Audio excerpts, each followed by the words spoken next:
Now I realize you guys are probably wondering where we are and how we're dealing with the pandemic as a family, and we'll be sharing that with you in the next few videos down the road. I just want to keep everything in chronological order, and we still have a couple stories to tell before we get to the point where everything starts shifting. So in this video, you'll see us doing a lot of things that we aren't doing anymore. So it's kind of like time traveling back to a month ago, which in a way feels like a completely different era. So I hope you guys enjoy the video, and I hope it brings a little light into your life. We're just counting our blessings, and we're in a great place. We're in a place that we can be for the next few months without any concern of being displaced, and you'll watch our story unfold in the next few episodes. And with that, I'll take you back in time.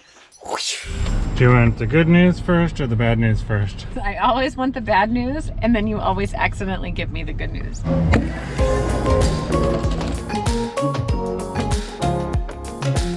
The good news is we're at Chipotle. Bad news is I might have cracked your screen. The touch and the display work fine. There's just That's great. like a clack in the grass. Just like a superficial, you know, aesthetic. Well, I guess it kind of catches your finger, but only way up there. So it'll be fine. I'll just deal with this for a while. What's your favorite thing about Chipotle? Meat.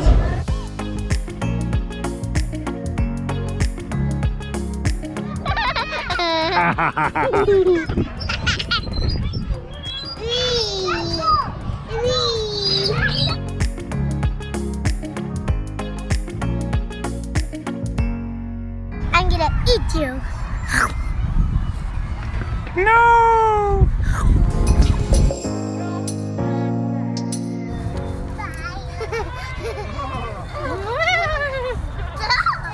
This slide is the perfect size for her. Give me 5.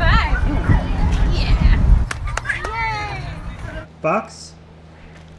Dad. What's in the box? Dad. Is that food? Dad. Horton Hears a Who. This book is actually 65 years old. Oh. Wow, that's super old, isn't it? On the 15th of May, in the jungle of Newell, in the heat of the day, in the cool of the pool.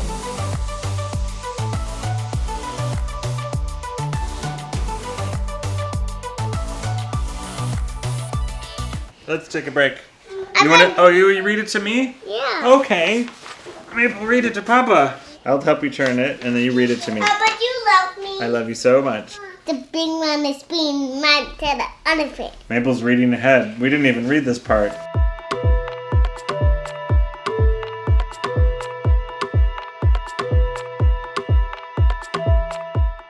Don't fall off on the cliff. Yeah, let's not fall off on the cliff.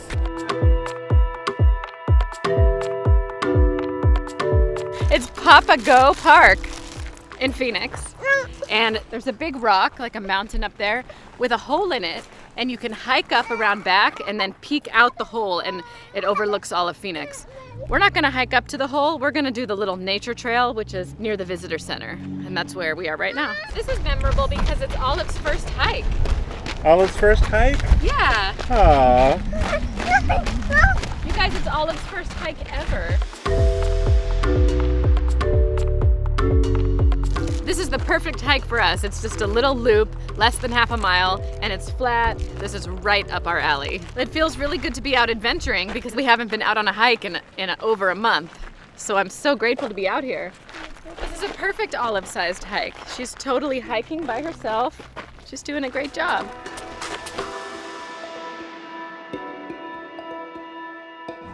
I see footsteps. What do you think they are? Maybe a coyote. Or maybe a kangaroo. Or maybe a cat with red eyes. Is it bigger than your hand? That's a big animal. Do you think it's a cat? And we met the park steward. Her name's Taylor. Yeah, let's go inside and I'll give you kids something, okay? Let's go. You want to hold my flower for me? You want to come in with us too, Olive? Come on, I'm sure I got 3 little things I can give you little girls. Tell Mom, come along, Mom. So all 3 of the kids ran over to the lady because they were so curious about her half leg. and they were creeping up and trying to look and looking at me, wanting to get permission to ask about it. Well, she invited the girls to touch it and squeeze it and ask a bunch of questions about it, and we're so happy we got to have that interaction. She was so nice about it, and she told the girls the whole story of her leg and how she had a couple knee surgeries that didn't go exactly right, and then she decided to amputate half of her leg. We go to Hole in the Rock. We think we're gonna go see a mountain, but instead we get a different lesson. Hey, oh my goodness, look how cute you three are. Yay! Good job. You guys have made my day, man. Come this way, I'm gonna show you something up here, okay? That's where the birds nest.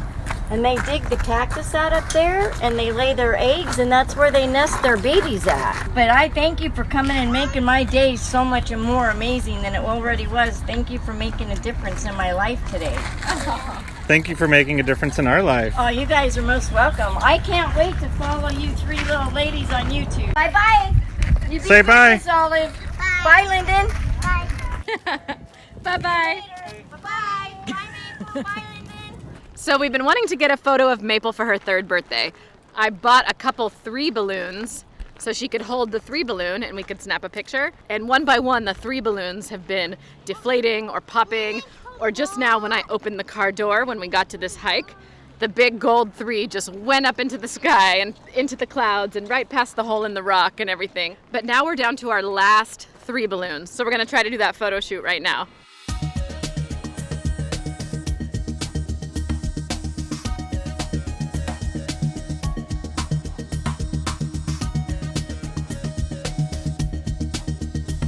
So this is really bizarre. I came out to put cans in this new shelf, and after I put some cans in, the door doesn't quite close.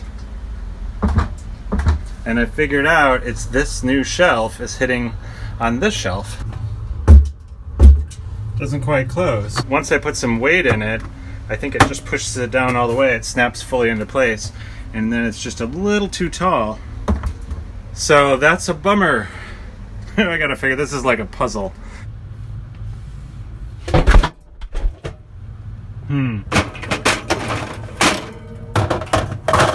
Another idea would be to move this shelf up 1 notch. Maybe I can switch this shelf with this shelf. It doesn't protrude as far from the door. Nope, now the cans are getting crushed. So this shelf works down here, but only if you put skinny stuff. I don't know if the problem is the new shelves that we ordered, whether they fit the same or not, or if the problem is I just don't remember how they used to go.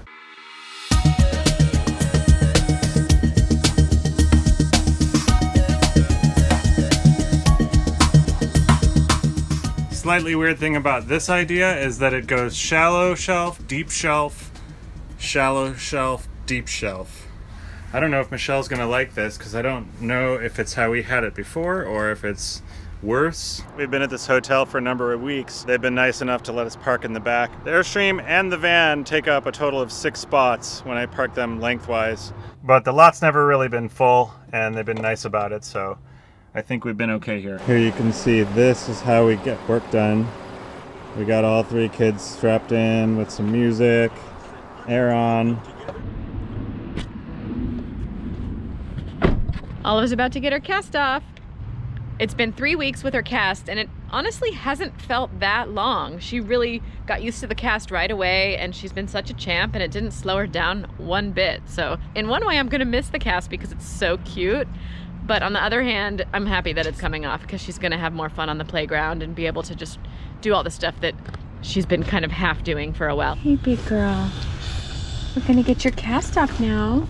It's wake up time. You're such a good sport. Come here, girl. It's wake up time. You got it. Oh, there we go. Where's your cast? Yay! We're gonna miss your little cast. You like it. She uses it as a prop. I know, and she like hits me in the face with it at night.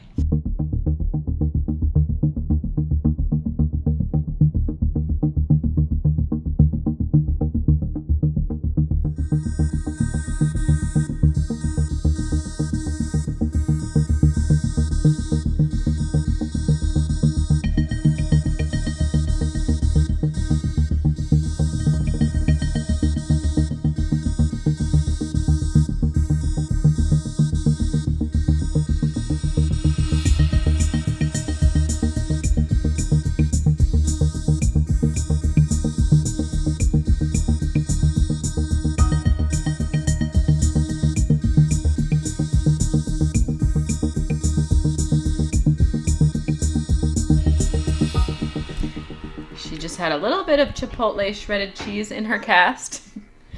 And she has a little rash in her fat roll here because it hasn't seen sunlight. Can you wave? Where's your cast? She wants a cracker. Cracker. You want a cracker? Where's your cast, Olive? Oops. We're getting ready to tow again, and it's been a long time. So I want to make sure everything's safe with the towing system. That's the problem I gotta fix right away. I just noticed this here in Phoenix. Must have been dragging too low. So yeah, a couple of these links are very thin. They shouldn't be scraping at all. I mean, they shouldn't be worn down at all. I went full strength on the safety chains, obviously.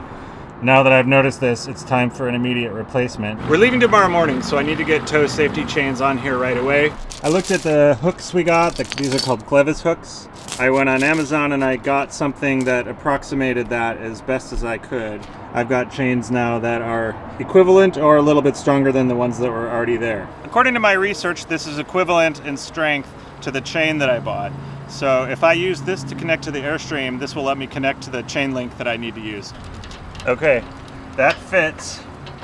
And if I close this up, I'm able to connect it to whatever link I want. So I'm shortening it by 5 or so links. The old chains were dragging a little bit, so maybe one link shorter will just give me what I need. Those are really shiny new chains. I don't know if that's a 1/2 inch more clearance than I had before. Depends how they sit, but I think I need to do some tests with turning radius, because I hear that if you make them too short, then they can bind. I can't actually remove the old chains. They're attached to this ring that's welded on. I do not have a big giant chain cutter, so I realize this is a little bit silly, but in the end I think the best thing to do with these temporarily, these old chains, is just to keep them in place where they've always been, and the new chains are there too. I think we're ready to go now. Now I'm going to do some testing with the turning radius.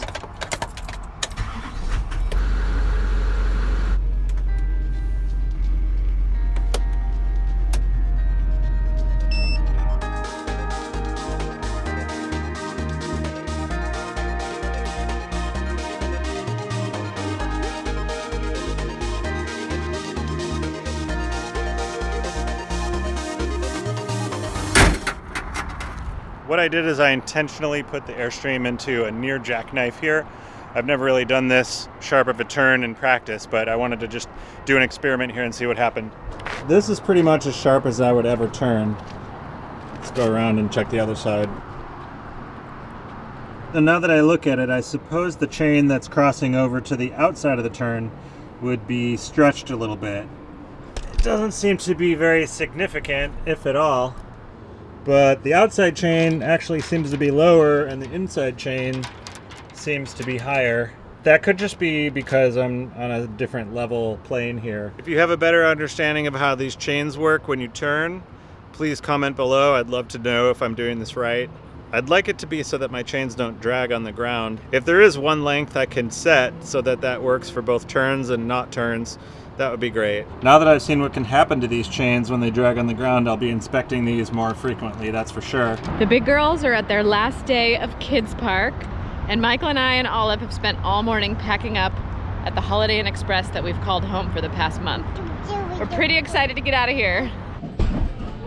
Holy moly.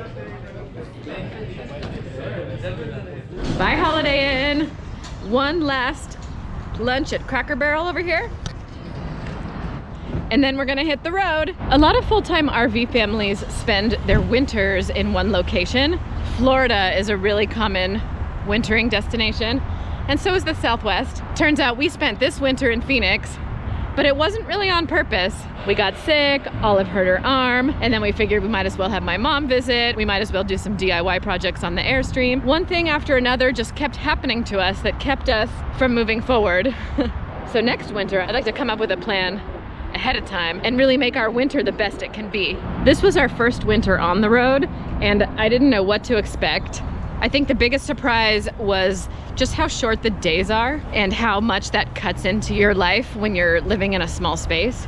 If it gets dark before dinner, that means you have to have dinner in the Airstream. And with 3 little kids this age, It's not really convenient to have dinner in the Airstream every night. Are you a full-time RV family too? Tell me where you spend your winters. I have a rule at hotels that after we're all done loading and we think everything's completely packed, I always go back up in the room one more time and do a once around just to see if there's anything left. Michelle mocks me, but look what I found this time. My favorite monopod hiding there beside the bed. You just tend to see things a little differently when your hands are empty and you know it's not a real trip. It's just a one last check trip. Just one of the many little life tricks I learned from my dad. So Linda, Maple, and Olive, passing it on to you. Dada. Papa.